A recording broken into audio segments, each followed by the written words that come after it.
Hey guys, in this video, we're going to take a look at how you can enable or disable bold text on the Apple Watch 7. First, let's go back to your clock face by pressing on the crown button on the side. Then from your clock face or watch face, press on the digital crown button on the side.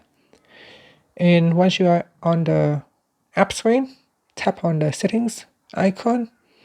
In here, go down and tap on accessibility. Then go down and tap on bold text toggle button to switch it off. Switch it on. Now you can see that if I turn on, the text will go bold, unbold, and that's it. Finally, you can tap on the back key to go back to settings. Press on the crown button to go back to your watch face. And that's it. Thank you for watching this video. Please subscribe to my channel for more videos.